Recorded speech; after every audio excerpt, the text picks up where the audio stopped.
io sono un inquilino del Sorto des Artes, no? Arrivato una mattina presto con Paolo Chilom, Franco Amadao ha fatto riunioni di casa e spedite alcune visite tra gli artigiani, pittori, scultori, orafi. Ce n'è uno che lavora alla Lussiriana, ho imparato da questo artigiano com'è che si facevano le scaglie, le frecce e così via. E oggi dovremmo bere molta acqua se vogliamo affrontare il soggiorno ancora per molte ore, no?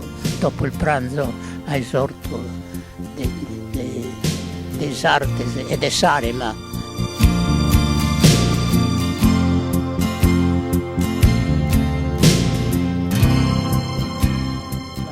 Siamo arrivati al posto, il luogo di Santa Elisabetta, però dicono qui a Tuili di Santa Luisa, no?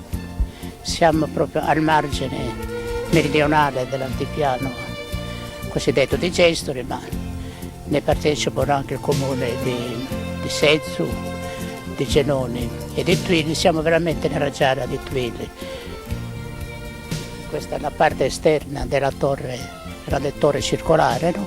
Sono gli ultimi filari, no?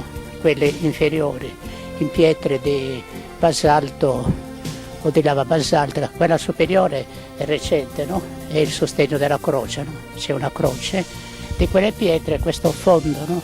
Probabilmente di un torculario, no? C'è di un torchio dove macinavano degli olivi per raccogliere l'olio e così via. Qui il panorama, grande panorama da questa parte, no? Giù vedete in primo piano il paese dei Tuili e poi più non sullo sfondo, ma poi dopo questo falso piano, no? Tra Las Plassas e Paoli. Qui sulla destra in fondo l'altopiano della giara di Siddi, che è piccolo, più o meno un po' più basso di questo, dove ci sono 16 nuraghi e una tomba di gigante. Se ci spostiamo qui vedete il castello di Las Plassas, e qui giù. E possiamo anche vedere, ancora andando avanti, i nuraghi di Barumi, lontano, no? In questa direzione, i nuraghi di Barumi.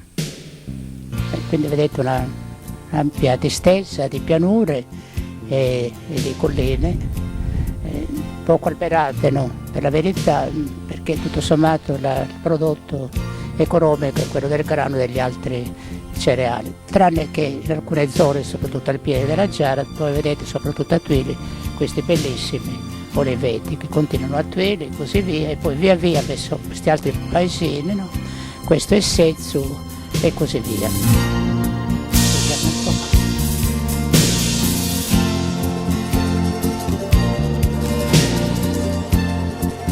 Ecco, ancora un fondo, no, quello è naturale, eccola qui.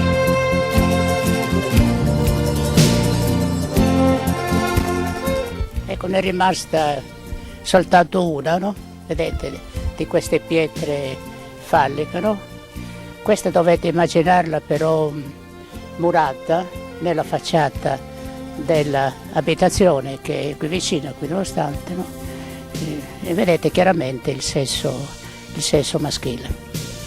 Di queste ce ne sono anche altre, quindi evidentemente c'erano diverse, vedi qui, diverse abitazioni. Qui verso l'interno della giara c'è tutta una serie di ruderi ancora, che sono ruderi di questa abitazione, di questo borgo, no?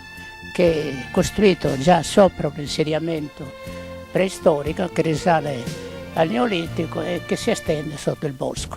Però io dico alla fine meglio scavare qualcosa soltanto e lasciare questo magnifico bosco di Elci, che poi sono abbastanza giovani e cresceranno. I giovani devono sapere la storia di tutti i tempi, non soltanto dell'antichità, di tutti i tempi, devono conoscere la storia anche d'oggi, perché senza la storia non si può essere educati, no? E la storia è un occhio della conoscenza. Chi sa la storia, antica o moderna, ma comunque chi sa la storia, cioè quello che hanno fatto in tempi passati, anche oggi è quello che fanno gli uomini, è cosciente, è un uomo di cultura. E senza cultura, senza conoscenza della storia non si va avanti. La Sardegna non va avanti. Io invito appunto i giovani sempre a studiare la storia.